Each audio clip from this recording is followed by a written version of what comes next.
Hi everyone, I'm Julia. Welcome back to my channel. Today's video is not going to be about TV series or movies, although that's coming soon. We have a pretty full week ahead of us. But it's about a real cultural problem that I feel we need to address. Now, some time ago, I made a video about commentary channels and why I think some of the techniques used by these YouTubers can be misleading and how they can be misleading. And I did receive a lot of positive feedback, which I wasn't expecting, and some negative one, which I was indeed expecting. But what I found particularly interesting is that the negative feedback focused pretty much on the same argument. That being that somehow I couldn't talk about this specific topic because that person was just stating their opinion. So if you've been following me for a while now, you know that I'm a very opinionated person. In fact, I pretty much detest people who can't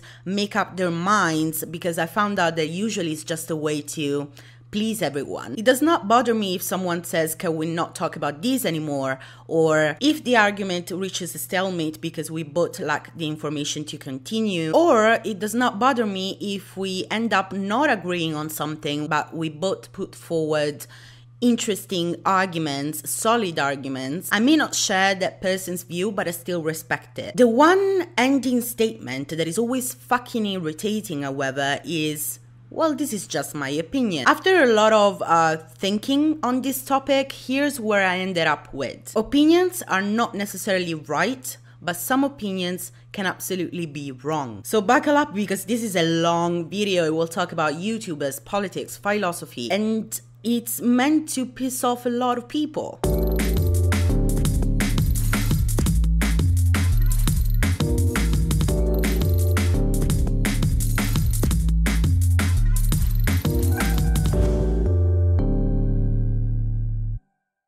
David Tennant is the best doctor. My favorite color is blue. Pineapple shouldn't go on pizza. These are opinions which are defined as a view or judgment formed about something, not necessarily based on fact or knowledge. More often than ever, a belief that encompasses a strong sense of subjectivity and doesn't lay its meaning in objective, factual, or knowledge-based reasoning. Basically, opinions are merely a matter of personal taste, and as such, they cannot be challenged. No matter how much you argue with me, I still won't find the pineapple on pizza to be appealing. In the same way, it would be futile for me to start a heated discussion with someone that instead likes pineapple on pizza. However, lately we have come to believe that other types of arguments can equally be right, as long as we attach the opinion label to them. Not only this gives us some sort of carte blanche into saying whatever it is that we want to say, but also we think that if someone challenges that statement, that they are somehow attacking our beliefs and they're not allowed to do so because it's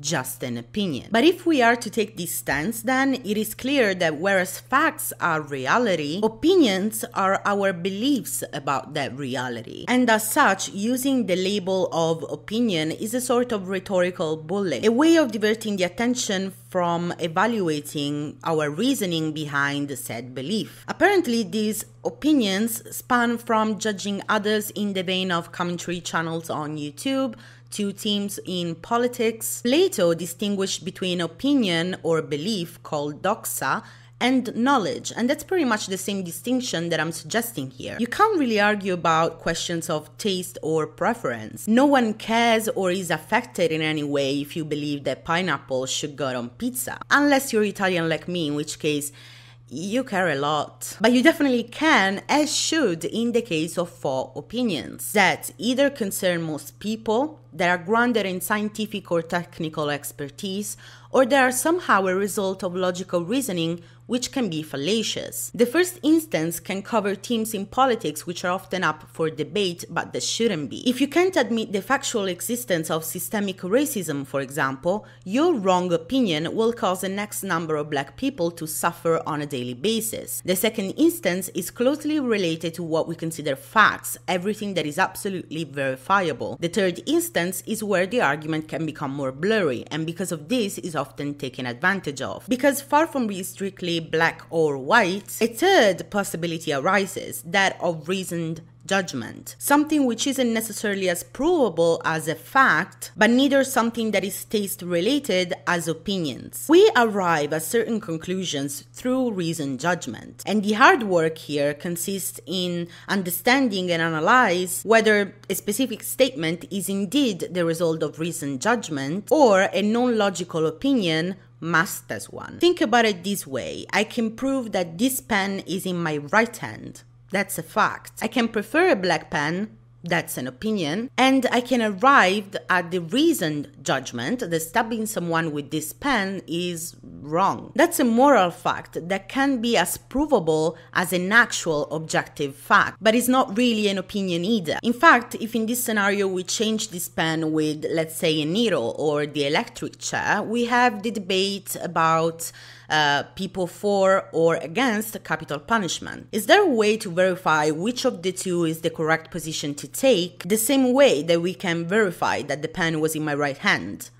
Not really. I can listen to the arguments that which side proposes, and if one of the two, which is often the case lately, introduces the argument of this is just my opinion or I'm entitled to my opinion, they are introducing a red herring fallacy. Debates can only be resolved by presenting sound arguments with supporting evidence. Stating one's right or entitlement doesn't add anything to the debating process and doesn't make that opinion right. That's why a red herring is not just a logical fallacy but also a debating tactic. The problem is that as much as we like to think of ourselves as very rational beings, our opinions are a mix based on emotions, personal history and values, which are more often than not completely unsupported by meaningful evidence or even just logical reasoning. A recent study investigating the involuntary opinion confirmation bias that explores the brain's processes found out that opinions can trick cognition. Psychologists found that participants are quicker to accept a sentence as correct in the grammar form,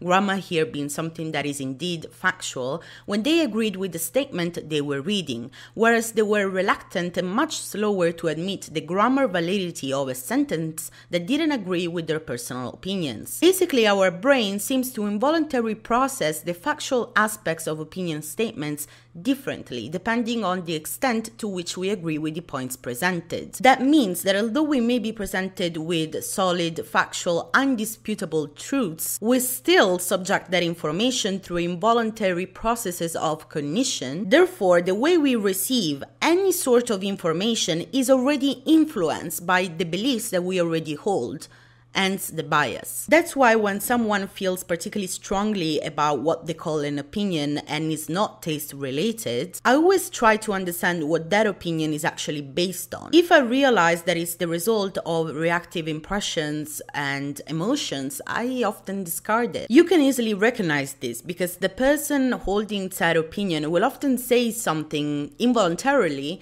that reveals the true emotional reasoning behind their statement. If I look at this comment that I received under my commentary critique video that was specifically related on one YouTuber in the first part, I love her, she's just saying her opinion.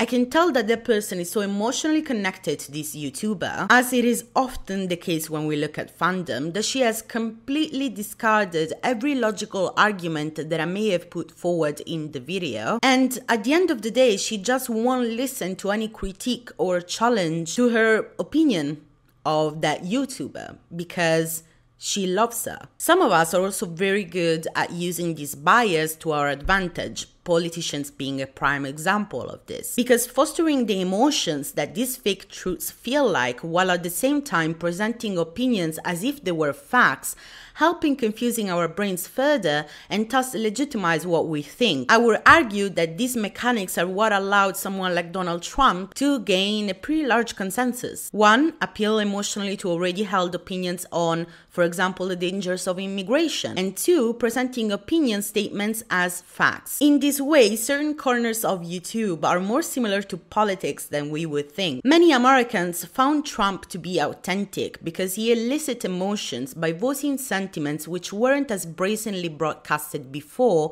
in political discourse, by appearing to distancing himself from the typical politician in the same way a commentary channel appears to be different from old school YouTubers, and by standing for division and conflict without apology. Real or imagined hypocrisy is brought forward by a new individual that appears to be authentic compared to the others. In this way, people automatically discard every objective truth or reasoned judgment in favor of what feels to be true. I feel that Donald Trump is not as an institutionalized liar as Hillary Clinton is. I feel that Angelica Oles is completely different, is not as greedy as Superwoman is.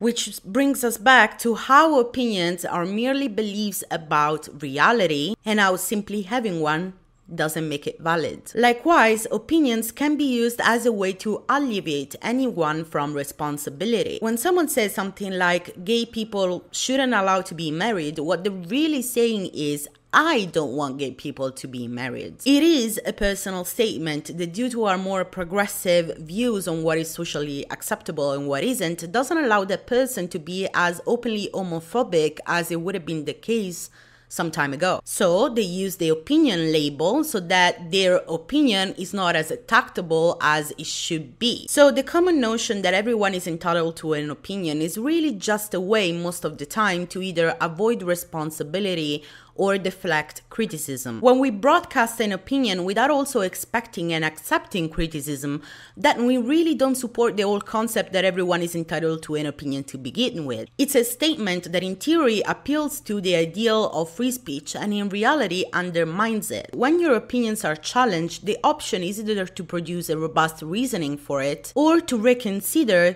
one's position in an argument, which is apparently the least desirable thing to do because it would equate to losing. And here is where it's my opinion shtick saves the day. And we got so used to this distracting method that we arrived to the point where everyone can say whatever they want without consequences as long as they say it's their opinion. Take, for example, the argument that sparked alongside the Charlottesville controversy. We have mythologized the concept of free speech at such a level that we act as if it is always egalitarian, and therefore everyone has a right to broadcast their opinion. However, in reality, we end up with, for example, white supremacist organizations that operate within the bounds of acceptable political discourse, which obviously helps in legitimizing arguments that are in fact hate speech. Don't get me wrong, tolerance is important, free speech is important, but we reach a point of moral relativism, which is just absurd. Treating people equally is distinct from treating what they say with equal weight. In case you're wondering what the fuck is moral relativism relates to the subjectivism that I was talking about before, in the sense that according to it, any claim merely states the preferences of the speaker. As such, for a subjectivist, there is no need to give reasons for his opinions, as there is no possibility of him or her being wrong. Now, you may see how that becomes a problem, because applying subjectivism to a simple question of taste or preference, like which one is the best doctor, is largely different than saying that, for example, the Aryan race is the superior one. You may notice that whether in the first instance you can actually prove which one is the best doctor, and it really wouldn't matter in a large-scale discourse, whether in the second instance we had about 20 million people killed. So you can see how this whole opinion meta thing can become quite a dangerous space to allow people to work in. It can be used as a way to push certain negative agendas, which should instead be held accountable. It is a very delicate equilibrium because these arguments make us instantly think of censorship. And that's obviously a state of mind that we don't want to go back into. However, when even common sense is not that common anymore and anything can be said with the excuse of I'm just saying my opinion, well then we are the opposite side of censorship, and that becomes problematic too. So, in the end, Don't expect me to have a solution on this because I don't. I can only apply some reasoned judgment to what I've discussed about today. I guess that I would say that first of all, we should try to understand where our and others' opinions come from. And we should fucking try to apply some more logic to what we say. And if we realize that we can't, perhaps we should try and learn more instead of defending ourselves behind the opinion label. We should definitely be more open and comfortable with conflict, which is not the same as saying, attack me now. And perhaps learn how to think rather than what to think.